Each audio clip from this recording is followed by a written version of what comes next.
3 days, Dr. Park said. Maybe less. Richard Hale stared at the ceiling of his hospital room, the words sinking in like stones, dropped into still water. Diane squeezed his hand. He almost believed the tears in her eyes were real. Almost. The doctor left. The door clicked shut. That's when it happened. Diane leaned down, close to his ear, still holding his hand, and smiled. Finally, she whispered, 3 more days. Then it's all mine. Richard didn't move, didn't breathe differently, just listened. Chloe, standing at the foot of the bed, didn't even bother whispering. I'm taking his cars, she said, scrolling her phone. And the watches.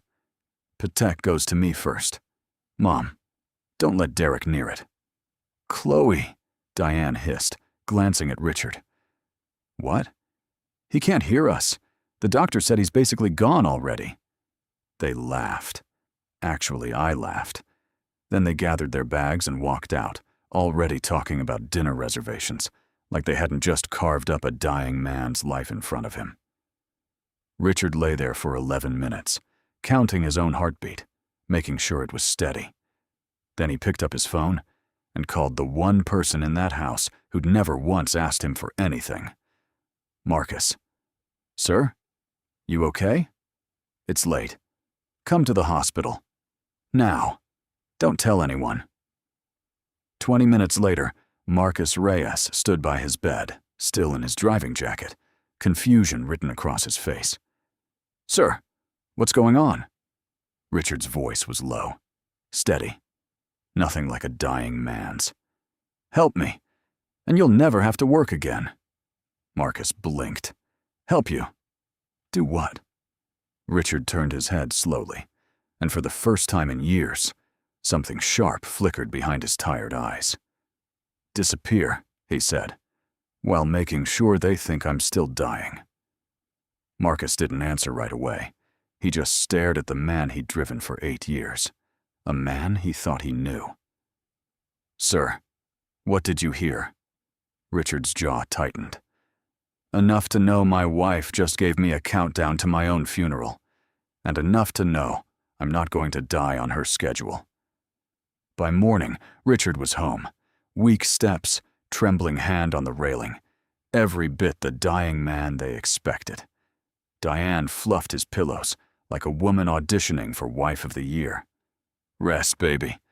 Don't stress yourself, she said, syrup sweet. Richard let his eyes flutter half closed. Thank you, Diane. I don't know what I'd do without you. Behind her, Chloe smirked at her phone. The moment they left the room, Richard's eyes snapped open. He picked up the burner phone Marcus had brought him. Talk to me. Marcus's voice was tight. Sir, I pulled what I could from the home office last night while everyone was out. Found something strange in Diane's personal account. How strange. $40,000 transfer, 3 weeks ago, before your diagnosis. Richard sat up slowly. To who? The name on the account is R. Talbot. Took me a while, but I traced it. Talbot works lab operations at Meridian Diagnostics. Richard went still. That's the lab that ran my biopsy. Yes, sir. The silence stretched long enough that Marcus finally said, Sir? Are you still there? Richard's voice, when it came, was ice calm. Diane paid someone at my lab $40,000 3 weeks before I was diagnosed with a terminal illness. I didn't want to say it out loud, but yeah, that's what it looks like. Richard looked toward the door, where he could hear Chloe's laughter drifting from downstairs, already video calling a friend, about moving into the West Wing. Marcus, I need everything on Talbot, where he works, when he's there, everything. Sir, if this goes where I think it's going, it already went there, Richard said, the moment my wife smiled at my death sentence. That evening, Diane brought him soup he didn't touch.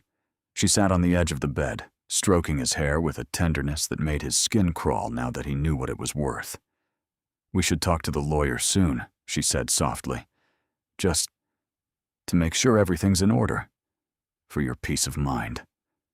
Richard managed a weak smile. Of course. Whatever you think is best. Diane smiled back, and for a second, just a second, something flickered behind her eyes that wasn't grief at all. It was hunger. Richard closed his eyes, playing the dying husband perfectly. But in his mind, one thought burned clear. Talbot knows the truth, and Talbot is going to talk. 2 days left. That's what the world believed. Richard asked to see Dr. Park, alone. Just to talk, he told Diane, who didn't argue. Why would she?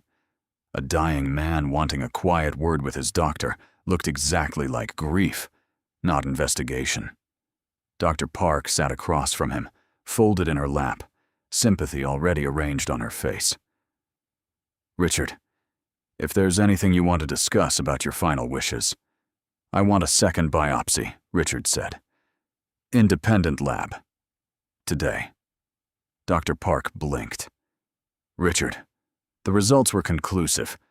I understand this is hard to accept, but humor a dying man, Richard said, voice steady, eyes sharper than any terminal patient's should be.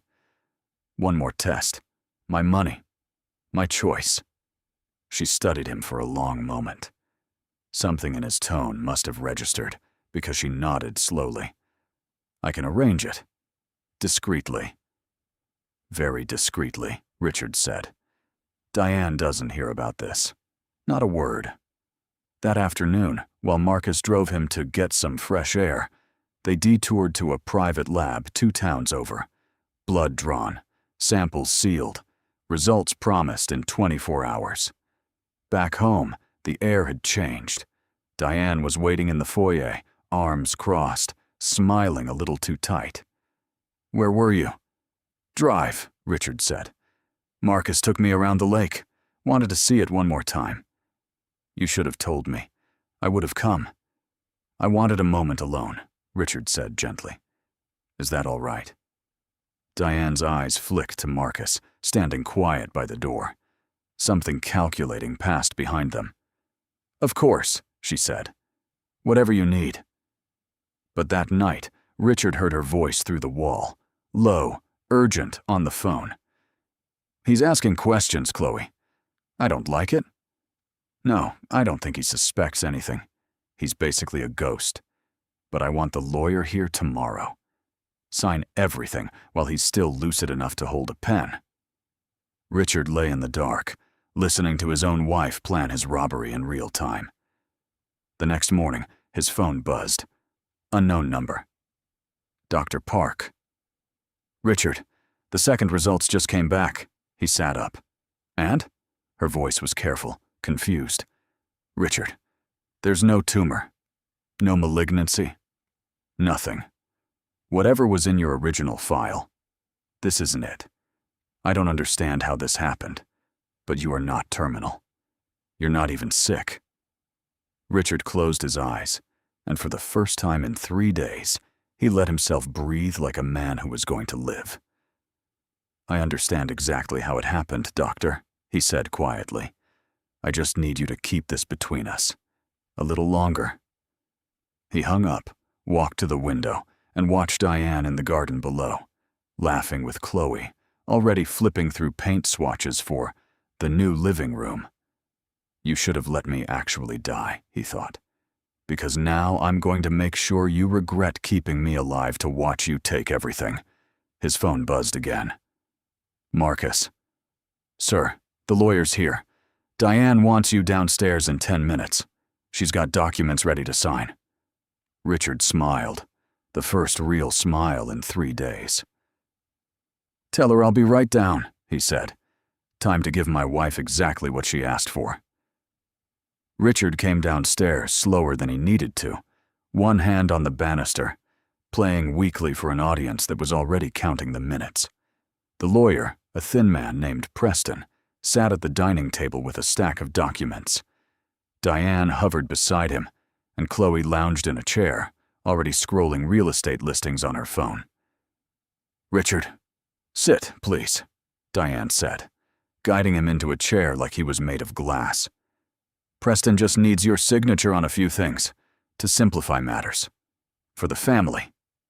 Richard glanced at the papers. Asset transfers, property deeds, his company's majority shares, all moving into Diane's name. Of course, he said softly. Whatever makes this easier for everyone. He picked up the pen. Diane's eyes lit up, leaning in slightly, unable to hide her eagerness. Richard pressed the pen to the paper, then stopped. Actually, he said, setting it down, my hand's shaking too much today. I don't want to sign something that important with a hand like this. Tomorrow. I promise. Diane's smile cracked for half a second. Richard, you said you were feeling better this morning. I am, Richard said, meeting her eyes for just a beat too long. But this deserves a steady hand. Don't you think so? Preston shifted uncomfortably. Diane forced a smile. Of course. Tomorrow, then. As Richard was helped back upstairs, he caught Diane's face in the hallway mirror, no longer smiling, just calculating. That night, Richard picked up his phone and dialed a number he hadn't used in 2 years. It rang 4 times. He almost hung up. Hello? Sophie's voice. Guarded, tired. Sophie. It's your father. Silence. Then, cold. Why are you calling me, Dad? I need to see you. Tomorrow. It's important. Everything's always important with you, right until it isn't. Her voice cracked slightly despite the anger. Is this about the wedding you didn't come to? Or the 2 years you let Diane convince you I was toxic for questioning her? Sophie, please. Richard's voice broke. Not an act this time. I was wrong about a lot of things.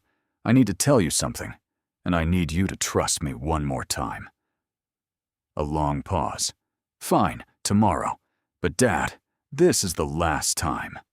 Sophie arrived at a small cafe across town, sunglasses on, arms crossed like armor. Richard was already there, Marcus waiting outside in the car, studying him. You look healthy for a dying man. I'm not dying, Richard said quietly. I never was. He told her everything. The whisper in the hospital room, the $40,000 payment, the fake biopsy. Diane's phone call last night, planning to rush his signature while he was still lucid. Sophie's face went through disbelief, then horror, then something colder. She faked cancer, to steal everything, and you're just sitting on this? I'm building a case, Richard said. I need someone I trust completely, someone who isn't in that house.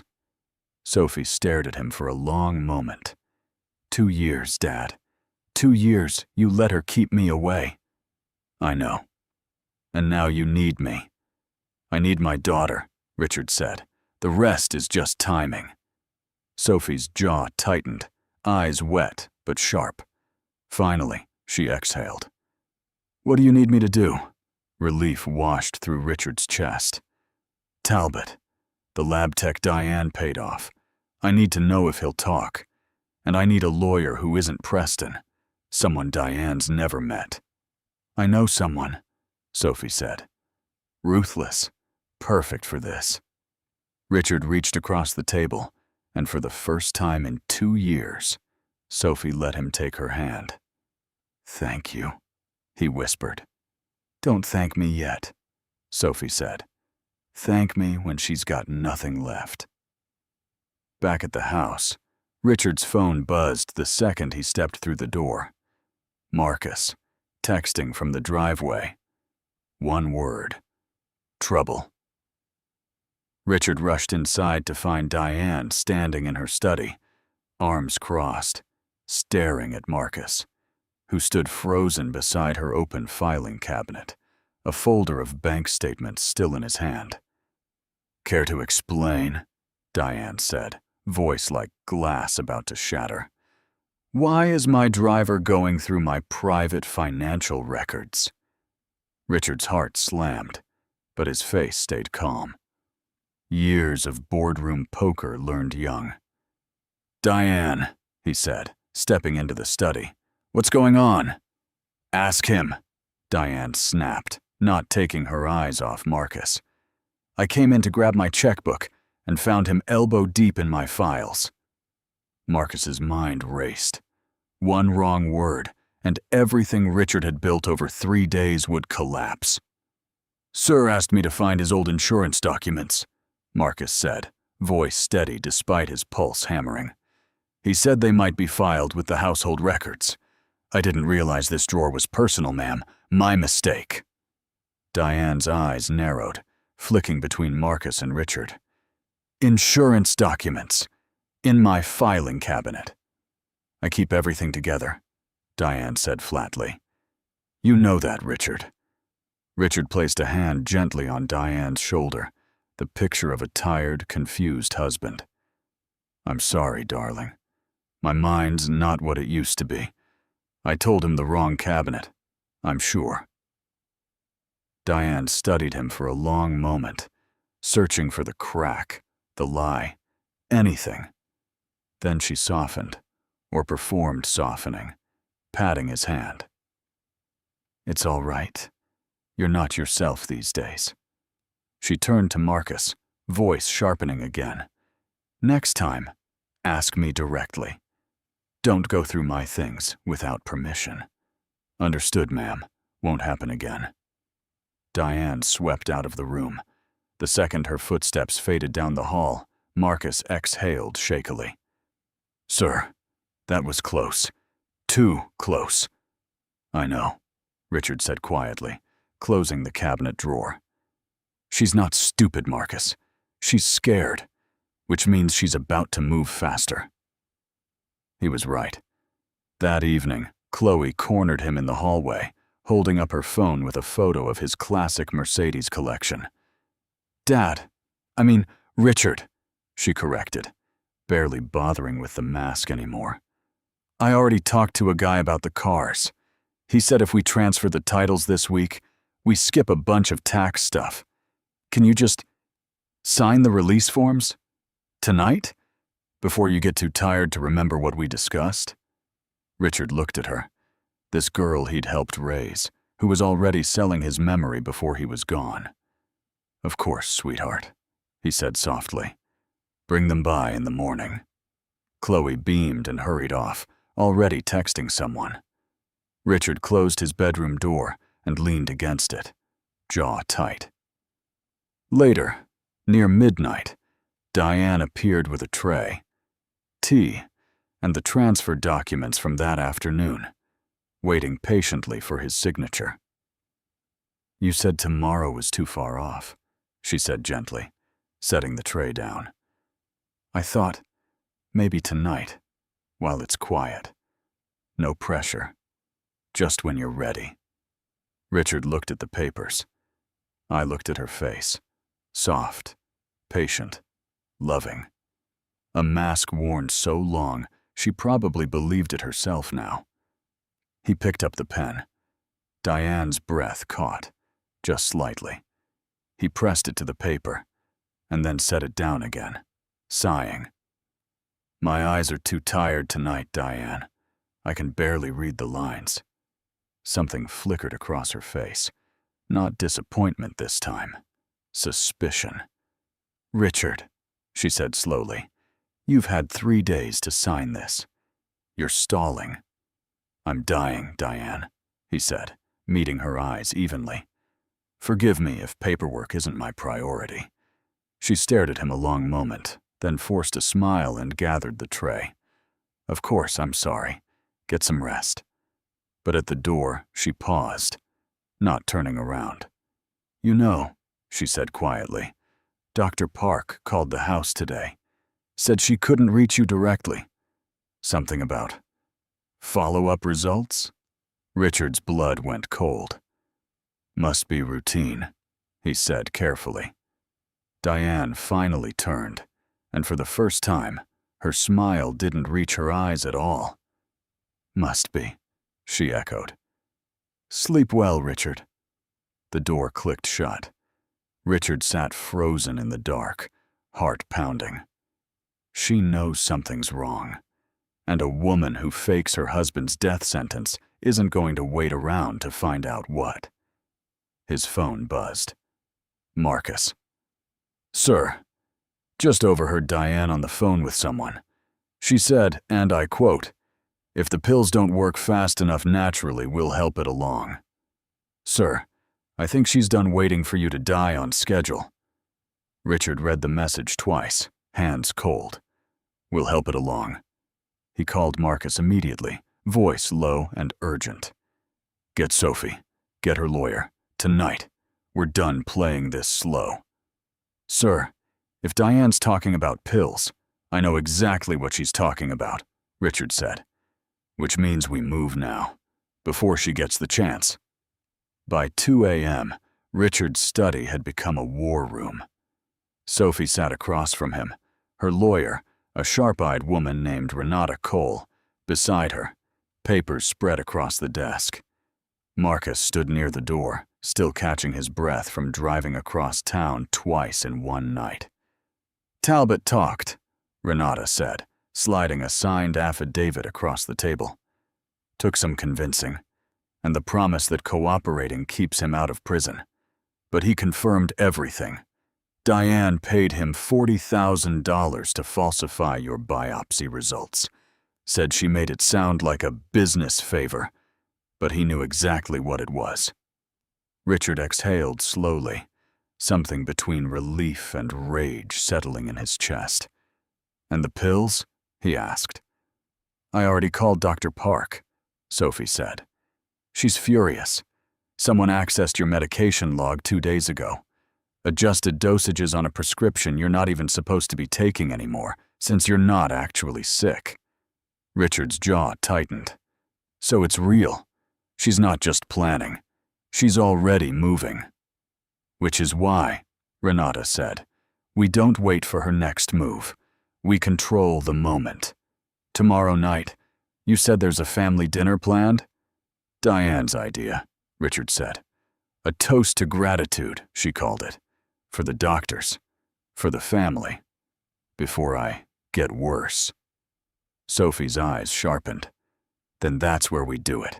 Lawyers, Dr. Park, the real test results. Talbot's affidavit, Marcus's recordings. All of it. In front of everyone. Richard looked around the room, his estranged daughter, his loyal driver, a lawyer he'd known less than a day, all more devoted to the truth than the wife he'd trusted for 6 years. Marcus, Richard said, can you get a recording device into that dinner without her noticing? Already got one, sir. Small enough to clip inside a jacket pocket. I'll place it near the head of the table. Good. Richard turned to Sophie. You'll be there, officially, as my daughter, coming to see her dying father one last time. Diane won't be able to throw you out without looking suspicious. Sophie's eyes glistened, but her voice was steel. I'm not doing this for revenge, Dad. I'm doing it because you're finally telling me the truth. Richard reached over, squeezing her hand. That's the only kind of ending I want left. The next morning, Richard sat across from Diane at breakfast, playing frail, watching her pour his tea with practiced tenderness. Big dinner tonight, she said brightly. I've invited a few people. Dr. Park, of course. Preston. And I thought, maybe it's time we finalize things properly. As a family. Sounds lovely, Richard said, sipping his tea slowly. Careful, watchful. I'm looking forward to it. Diane smiled. Soft, warm, murderous underneath. So am I, she said. More than you know. Richard smiled back. You have no idea what's coming, Diane. That evening, as the sun dipped low, the dining room filled. Diane at one end glowing with false grief. Chloe scrolling her phone between air kisses to guests. Preston fidgeting with his briefcase. Dr. Park arriving last, her expression unreadable. Marcus stood near the doorway, hand brushing the small recorder clipped inside his jacket. Sophie walked in last, dressed sharp, eyes steady. Diane's face flickered. surprise, then forced delight. "Sophie, what a surprise, sweetheart. I didn't know you were coming." "Wouldn't miss it," Sophie said, taking a seat beside her father. "Given everything that's happening." Diane's smile held, but something behind her eyes tightened. Richard reached for his water glass, hand steady, now no tremor, no weakness. "Shall we begin?" Diane asked, lifting her own glass. "To my family." Richard raised his glass to meet hers. "To the truth," he said instead, "which I think it's time we finally talk about." Diane's glass hovered, her smile locked in place like a mask starting to crack at the seams. "What? Do you mean Richard?" Richard set his glass down slowly. "I mean, I know about Talbot." The name landed like a dropped plate. Diane's face didn't move, but her knuckles went white around the stem of her glass. "I don't know who that is," she said carefully. "No." Richard reached into his jacket, pulled out a folder, and slid it across the table toward Dr. Park. "Doctor, would you mind confirming something for the table?" Dr. Park opened the folder, scanned it, and looked up, her voice steady but sharp. "This is a second independent biopsy, taken 3 days ago. It shows no malignancy, no cancer at all." Her eyes moved to Diane. "Which means the original results, the ones I read off in this house 4 days ago, were falsified." Chloe's phone slipped from her hand onto the table. "Wait, what?" "Talbot," Richard continued, voice calm, deadly. "Works at Meridian Diagnostics, the lab that ran my original biopsy. He also received a $40,000 transfer from Diane's personal account 3 weeks before my diagnosis." "That's insane," Diane said, laughing sharply. Too sharp. "Richard, you're confused. The illness is affecting your mind.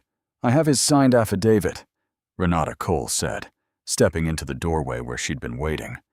She set a folder in front of Preston, whose face had gone pale. "Notarized this afternoon. Mr. Talbot confirms Diane Hale paid him to fabricate terminal cancer results for her husband." Diane's mask finally shattered. "You had no right. I had every right," Richard said, voice rising for the first time in 3 days. "You sat by my hospital bed, held my hand, and told your daughter it was finally going to be all yours. In front of me, while I was supposedly too far gone to hear you." Chloe's face drained of color. "You heard that?" "Every word," Richard said, turning to her. "Cars first, wasn't it? Watches. The Patek before your stepsister could touch it." "Mom," Chloe started. "Shut up, Chloe," Diane hissed. "There's more," Marcus said quietly from the doorway, stepping forward, pulling the small recorder from his jacket. "Last night, a phone call." He pressed play. Diane's own voice filled the room, tinny but unmistakable. "If the pills don't work fast enough naturally, we'll help it along." The table went silent. Preston's briefcase slid off his lap, hitting the floor with a crack no one bothered to look at. Dr. Park's face had gone hard as stone. "Someone altered Richard's medication log 2 days ago. I reported it to hospital security this morning. I didn't know who. Now I do." Diane stood so fast her chair scraped back and toppled. "This is a setup. All of you. This is a setup." "You're right," Richard said, standing slowly, no tremor in his hands at all now. "It was. I set it up the moment I heard you smile at my death sentence." Red and blue light flickered faintly through the dining room windows. Diane's head snapped toward the sound. "I called them before dinner started," Sophie said quietly, standing beside her father. "Attempted fraud, conspiracy, and now, attempted murder." 2 officers stepped into the doorway behind Marcus. "Diane Hale," one asked, "we need you to come with us." Diane's eyes darted around the room. Preston looking away, Chloe frozen, Dr. Park's arms crossed, Richard standing tall and very much alive. "Richard," Diane said, voice cracking. "Please, we can talk about this." "We talked plenty," Richard said quietly. "You just didn't know I was listening." As the officers led her out, Chloe scrambled up. "Wait, I didn't know about the pills, I swear. I only wanted the cars." "Sit down, Chloe," Renata said flatly. "You're going to want a lawyer of your own soon." The door closed behind Diane's sobbing protests, leaving the dining room in stunned silence. Richard turned to Sophie, then to Marcus, and finally sank back into his chair, not from weakness this time, but from the sheer weight of finally exhaling. "It's over," Sophie said softly, sitting beside him. Richard shook his head, a tired, satisfied smile crossing his face. "No," he said. "Now it starts." 3 weeks later, Richard sat in his study, the same room where Diane once smiled over family documents, now filled with real ones, signed, sealed, final. Preston, visibly humbled, laid out the last of the paperwork. "The prenup holds," he said. "Every clause. Diane's claim to any asset is void given the fraud and attempted harm charges. The court moved fast, practically unanimous." "And Chloe?" Richard asked. "No charges for the medication tampering. That was Diane alone. But she's implicated in the fraud, facing restitution. The cars, the watches." Preston managed a thin smile. "Staying exactly where they are." Richard nodded slowly, not triumphant, just tired in a way that finally felt earned. Sophie appeared in the doorway, coffee in hand, more at home in this house in 3 weeks than she'd been in the last 2 years combined. "Talbot's testimony sealed it," she said, sitting across from him. "Diane's looking at real time. Fraud, conspiracy, attempted murder. Renata says minimum 12 years. "And you?" Richard asked. "How are you doing with all this?" Sophie considered the question longer than he expected. "Angry, relieved, confused about how I feel about my own father some days." She met his eyes. "But glad you called me. Glad you didn't let her keep us apart forever." "I should have called years ago," Richard said quietly, "before I needed something from you." "Yeah," Sophie said. "You should have." A pause, softer. "But you did call. That counts for something." Later that afternoon, Richard found Marcus in the garage, polishing the Mercedes Chloe had once tried to claim. "You didn't have to do that," Richard said. Marcus shrugged. "Habit, sir." Richard leaned against the doorway. "Marcus, 8 years you drove me. 8 years you never asked for a raise, never complained, never once looked at what I had, like it was owed to you. Wasn't my place, sir. It is now." Richard pulled an envelope from his jacket, held it out. "Controlling stake in the property division, full partner, and the house on the lake. It's yours. Not a loan, not a favor. Yours." Marcus stared at the envelope like it might vanish if he blinked. "Sir, I don't—" "You saved my life," Richard said simply. "Not the doctor, not the lawyer. You, the night I called you and said, 'Help me disappear.' You didn't ask why. You just came." Marcus's throat worked for a moment before he managed. "Thank you, sir." "Richard," Richard corrected gently. "Just Richard, from now on." That evening, Richard stood on the terrace alone, watching the sun sink behind the property Diane had tried to steal, piece by piece. Sophie's laughter drifted from inside, mixing with Marcus's low, easy replies. The sound of a house slowly filling with people who actually meant what they said. His phone buzzed. A message from Renata. Diane's sentencing hearing set for next month. She's asking to see you." Richard read it twice, then typed back 4 words before slipping the phone into his pocket. She already saw enough. He looked out at the darkening sky, exhaling the last 3 weeks. 3 days that were never really 3 days, a death that never really came, and a wife who'd smiled at his ending only to find her own. "Finally," he murmured to himself, echoing the word she'd whispered in that hospital room, the word that started it all. "It really is all mine."